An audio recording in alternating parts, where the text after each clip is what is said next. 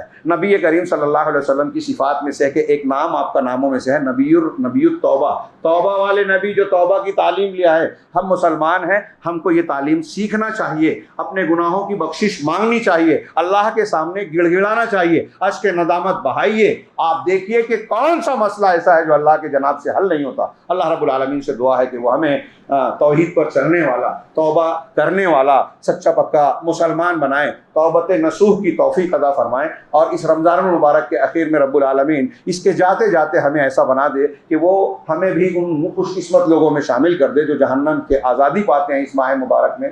ہر رات جنہیں اللہ آزاد کرتا ہے, تو جہنم سے اللہ ہمیں آزادی عطا فرمائے, برزخ کے عذاب سے بھی محفوظ فرمائے, اور دنیا میں بھی مختلف فتنے خطرے جو ہمارا تعاقب کر رہے ہیں, ہمارے دشمن جو ہمارے خلاف منصوبے سازشیں اور کوششیں کر رہے ہیں, پروردگار ان سب سے ہماری حفاظت فرمائے, مسلمانوں کی اصلاح فرمائے. ہمارے اندر دعاؤں کی قبولیت کے نہ ہونے, دعاؤں کے قبول نہ ہونے کی جو اسباب ہیں, رب العالمین توفیق دے کہ ان اسباب کو ہم ختم کریں اور اس لائق بن جائیں کہ پروردگار ہماری دعاؤں کو قبول کرے. رمضان غیر رمضان میں مسلمانوں کو, وہ یہاں ہو, فلسطین میں ہو, دنیا کے کسی بھی خطے اور حصے میں ہو, رب العالمین ان سب کی مدد فرمائے, دشمنوں سے حفاظت فرمائے, ظالموں کو اللہ توڑ دے, ان پر اپنے عذاب کو نازل کرے اور ان کی طاقت کو بکھیر دے, اور مسلمانوں کی حفاظت فرمائے. اللہ رب العالمین سے دعا ہے کہ وہ ہمیں دنیا اور آخرت میں ہر فتنے اور ہر عذاب سے بچا کر کامیابی سے ہمکنار کرے. وآخر دعوانا ان الحمد للہ رب العالمین. بارک اللہ لنا ولکم فی القرآن المجید ونفعنا وإیاکم بالآیات والذکر الحکیم. انہ تعالی جواد کریم ملک بر رحیم رب الحلیم.